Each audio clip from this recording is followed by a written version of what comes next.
Hi again, Ian Dainty with 101 marketing questions for business growth. Now this also takes into account marketing, sales, and a whole bit of customer interaction. So today we got question number 32, which is how often does your CEO meet with your clients? Now, this is a really important question, and I want you to understand why this is so important. Remember, in any account relationship, any relationship at all, or any business interaction or personal interaction, you want to build relationships. And so it's important that you do build these relationships. I'm sure you've seen this before, that you deliver results through the value you have in your business and your products and services to build relationships. And why do you build relationships? Well, because that builds trust. And when you build trust, people then believe you, and you get more business out of it, and you get a lot more interaction with the company. So you've seen this, that the real key is to build relationships. And so that's number one on any list, is you want to build a relationship so you can get more business out of them, and plus get to know people. They get to trust you. You show results with the value you bring, and that builds a relationship. So again, and what you want to do is build relationships throughout your major accounts.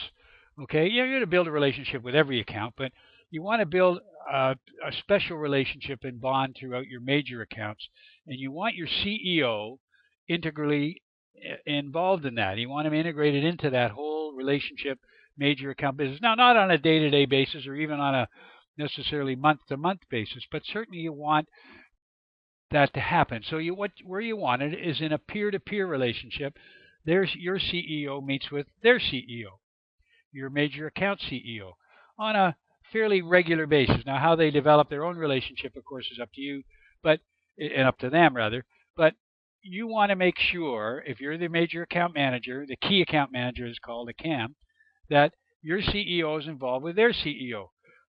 Now, the real key to this too is through account reviews, and that's a real key, that you have account reviews with your major accounts. With very few clients, very few companies do with their major clients. They don't have account reviews on a quarterly basis, at least.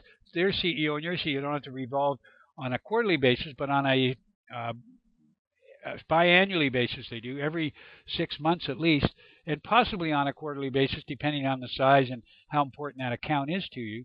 You should be having account reviews, and the CEO should be involved in those, at least to the extent that he or she knows what you're going to tell them.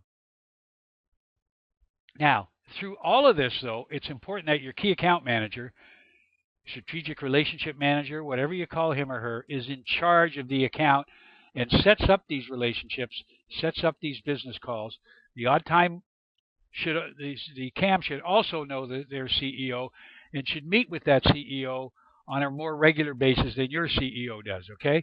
So if you're a key account manager, you should be in charge of, if you have 2 or 3 or 5 major accounts, whatever it is, 5, depending on the size of them, would be quite a few.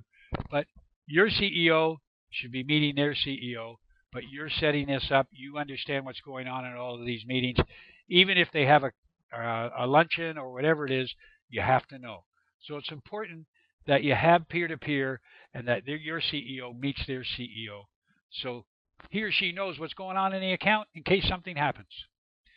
Well, that's it for question 32. And if you have any questions on this or anything else, please let me know. Please like this video and pass it on to your colleagues and friends and anybody who would be interested in it. Send me any questions you have at this, or call me.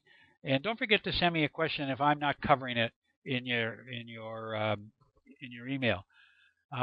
Thanks very much, and until next time.